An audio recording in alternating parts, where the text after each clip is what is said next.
Welcome to the Redskin Report. I'm Lena. I'm Chase. There's a lot of news, so let's get right to it. Let's start with our school announcements. Today, there will be an art club meeting during high school lunch. Also, it's Hat Day. Hopefully by now you've paid your $1, but in case you haven't, you can go to the office and get your sticker now. This just in, Wheezy has been freed. Lil Wayne's been sprung. The rapper's out of solitary and back in the real world after serving 8 months of his 1-year gun sentence at New York's Rikers Island. What am I going to do with my free Wheezy t-shirt now? Well, the real question is, how long is it going to take before he's back in prison? I really don't know.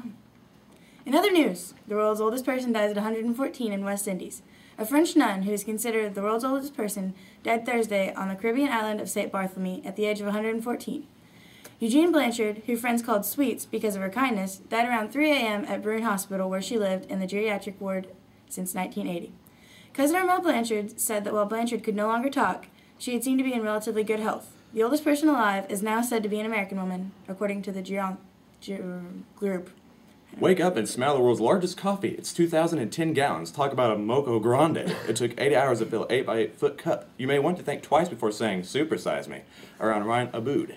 He and his crew of 15 recently entered Guinness World Record by brewing up a 2,100 gallon cup of coffee.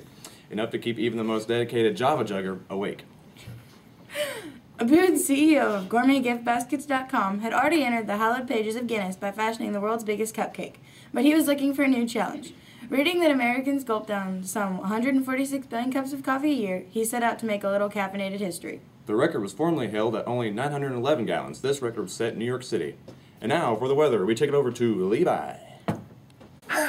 Thank you, Chase. Today, it's going to be chilly with a high of 48. There will be some isolated showers possible. Saturday, we're going to have it's going to be a little warmer with a high of 54 and a low of 26, with a morning frost. Sunday, we will have a low of 31 and a high of 64. We'll start seeing temperatures rise starting next week. Back to you guys at the desk. Now, over to sports with our sports broadcaster, Big Capital T Tuna. Thanks, Chase. Alright, this is Big Tuna with sports. We're going to talk about the World Series today, because that's the only major sports event I know of.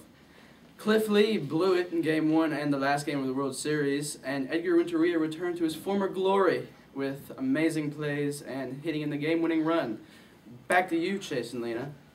Team, and for our last story, Space Shuttle Discovery is set to launch today at 3:04 Eastern Standard Time.